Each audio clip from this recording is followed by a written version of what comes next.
विचार की बात है, संस्कार की बात है, यह संविधान की बात है। बाबा साहब अंबेडकर ने शिक्षा दी दुनिया को, संगठित रहो, शिक्षित रहो। उन्होंने कहा संघर्ष करो, और उन्होंने 3 रास्ते बताए संविधान में।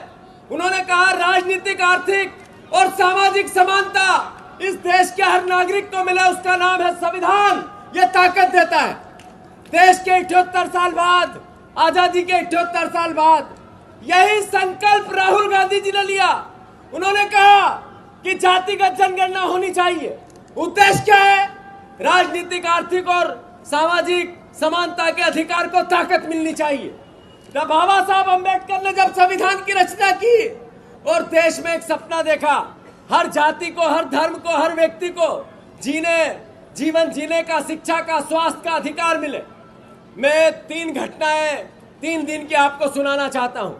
इस वेदना को आप महसूस करना, मीडिया के साथियों आप भी महसूस करना। मैं कल सागर में था। एक दलित बेटे के गर्दन को धड़ से अलग कर दिया, उसका हाथ अलग कर दिया, उसका पैर अलग कर दिया। उसकी पत्नी थी, उसकी उम्र थी 25 साल, 26 साल। उसकी 3 बेटियां, एक की उम्र 1 साल, दूसरी की 3 साल, तीसरी की 5.5 साल। अब कमाने वाला कोई नहीं है। एक घटना। हत्या किसने की? बीजेपी के नेताओं ने। दूसरी घटना में एक पंकज प्रजापति, राहुल गांधी जी ने ट्वीट किया था। पंकज प्रजापति की गलती क्या थी?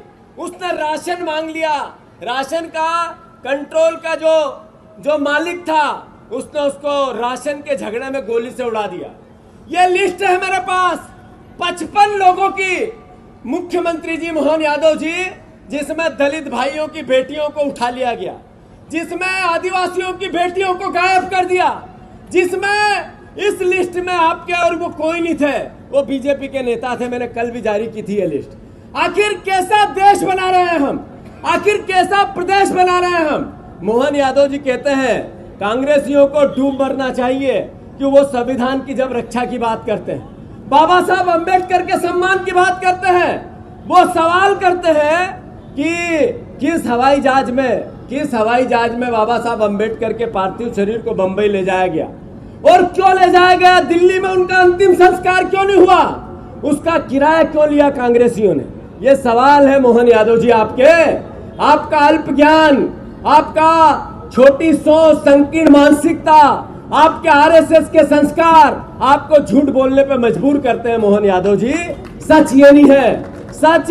सच बताया है आदरणीय बरैया जी ने। वो है सच जो बाबा साहब अंबेडकर की प्रतिमा के संकल्प के साथ मैं कांग्रेस पार्टी का अध्यक्ष होने के नाते, इस जिम्मेवारी का निर्वाहक होने के नाते, बरैया जी, जो आपने आज संकल्प लेने की बात की है कि कांग्रेस और बाबा साहब अंबेडकर का विचार एकजुट फेविकोल के जोड़ की तरह बंधेगा।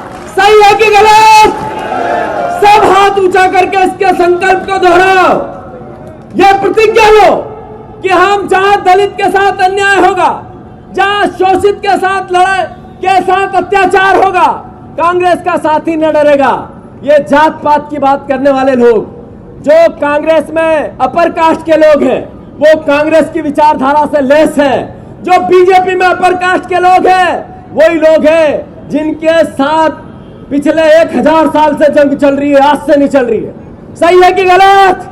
जो कांग्रेस के विचार को जीने वाले हमारे परिवार के लोग हैं, वो चाहे गोविंद सिंह जी हो, चाहे प्रवीण पाठक जी हो, चाहे वो सत्यदेव कटारे जी के बेटे हो, चाहे दिग्विजय सिंह जी हो, चाहे परिवार का इस प्रांगण में बैठा हुआ एक साथी हो, उसने हमेशा गरीब की लड़ाई लड़ी, दलित की लड़ाई लड़ी, शोषित की लड़ाई लड़ी, कोई कसर नहीं छोड़ी और न आगे छोड़ेंगे।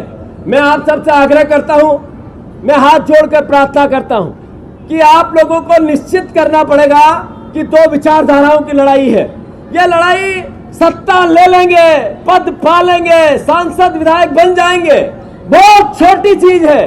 बहुत बड़ी चीज है देश के संविधान को बचाना, हमारे पुरखों के सपनों को कायम करना। यह बहुत बड़ी बात है साथियों। मैं अनुरोध करना चाहता हूं, लंबी चौड़ी बात नहीं करूंगा, पर इतना जरूर कहूंगा कि राहुल गांधी जी के हाथ मजबूत करो। राहुल गांधी जी के हाथ मजबूत करो।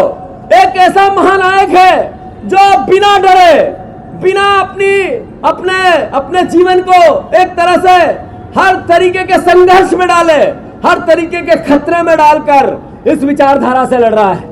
उनके पीछे करोड़ों करोड़ों अरबों रुपया खर्च हो रहा है, इसलिए कि उनकी इमेज बिगाड़ी जाए।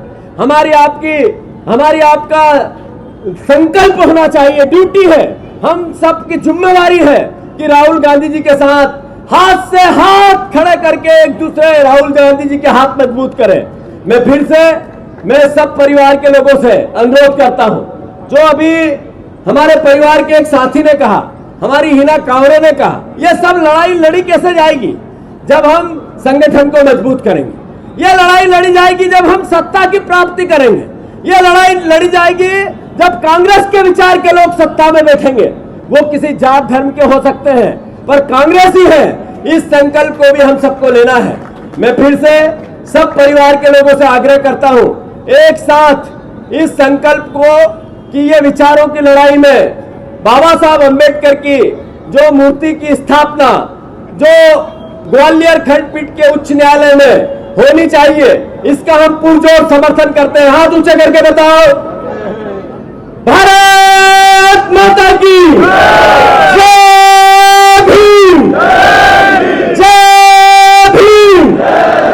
देश साथ हुआ था नरेंद्र मोदी के इसलिए कि हम तो पाकिस्तान ने जो कब्जा कर रखा है कश्मीर को, उसको लेंगे। हमने देश ने साथ दिया इसलिए कि आप लाहौर में घुसोगे और सेना को पाकिस्तान के घुटने के बल लेके आओगे। राजनीतिक इच्छा शक्ति क्यों नहीं थी मोदी जी आपकी? सेना के पराक्रम में कोई कमी नहीं थी, पर राजनीतिक इच्छा शक्ति बिल्कुल क्षीण थी, समाप्त थी। अन्यथा आज जब हम भाषण दे रहे होते, पाकिस्तान से कश्मीर का हिस्सा भारत में मिला हुआ होता अगर इंदिरा जी प्रधानमंत्री होती तो। पहले हमने करके दिखाया है, वो भी 14 दिन का युद्ध था। 14 दिन का युद्ध था जिस बार हम लाहौर में घुसे, आप सबके पराक्रम से निस्त नाबूद किया पाकिस्तान की सेना को। 90,000 सैनिक समर्पण करवाया, दुनिया को बताया, अमेरिका को बताया क्या होता है नेतृत्व। आपने ट्रंप के आगे घुटने क्यों टेके मोदी जी? सवाल देश पूछे नहीं तो क्या करे? देशभक्त नागरिक नहीं पूछा तो क्या करे? आपने ट्रंप की तूती क्यों बजाई? आपने जो समय आया था आपके 20 साल के भाषणों का, जैसा उमंग सिंगार जी ने कहा कि अखंड भारत की बात करने वालों ने इतने जल्दी घुटने क्यों टेके? देश को गुमराह करते हो।